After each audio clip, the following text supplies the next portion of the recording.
Welcome back to another exciting episode of the Myth-Busting Locksmith. Now, today we have decided to bust the myth on a very important subject. Does size really matter? Now that I have your full attention, we will start with the screws. Every lock that you order will come with 1 or 2 screws of varying sizes. You have long skinny screws, as people like a long screw. You have long, rather fat screws, because people like fat and people like long screws. You have long skinny screws.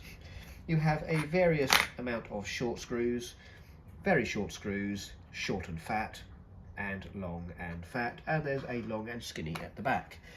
So you see they all come in various sizes. Now the key here is you do not need to use the screw that has been supplied with a lock. You can use the original screw if you want to, because if it fits on the door, you might as well keep it. Otherwise, if you've got one of these screws, try and match the screw that you're getting out of the box with the screw that came out of the lock. So a lot of these ones are new, because I have kept them from locks, so that when I pull out an old screw that is not suitable, I try and match it with the right screw to go in. If you do use the wrong size screw, it is either going to wobble, it is going to jam up the lock, or in one case it is going to force the back off the lock. Excuse me. So you do have to concentrate on the length of screw that you want. A very important factor to consider in life. Now next we come to the locks. We have a 30 by 30, we have a 40 by 20, we have a 40 by 50, and we have an absolute beast, a 70 by 70. Now, I'm going to stop there for a second and just explain. This is a slage or a slage lock.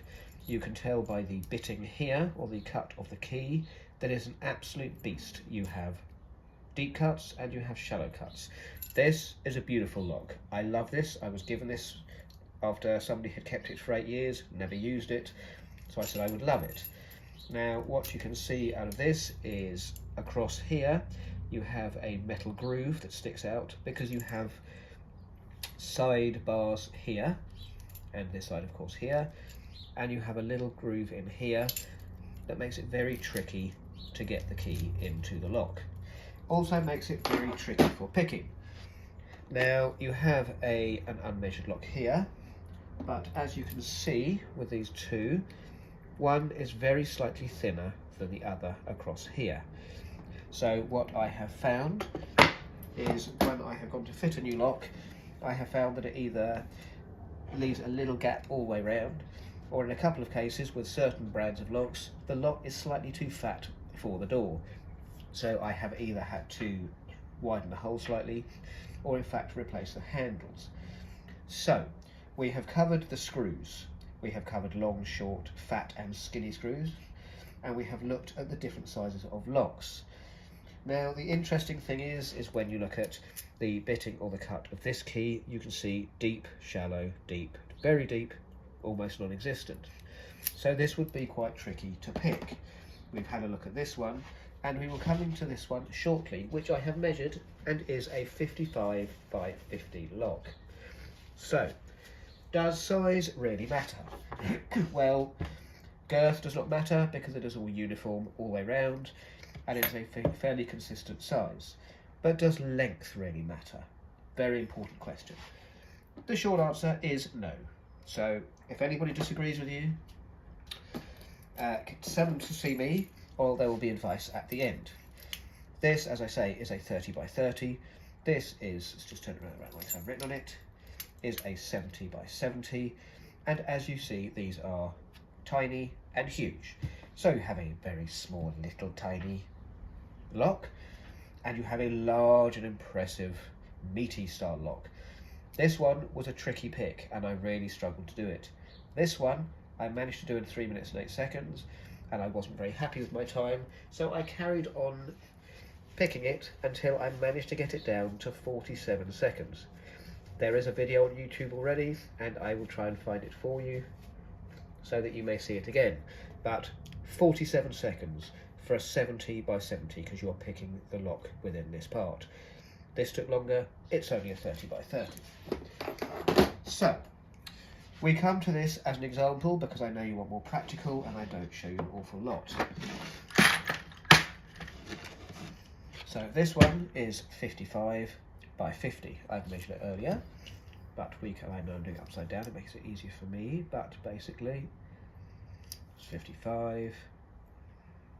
There's the 50 there, so it's about by 50.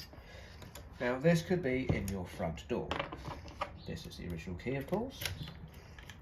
Locks and unlocks. This is a standard bump key. As you can see, does not lock or unlock the mechanism. So in your bump key goes.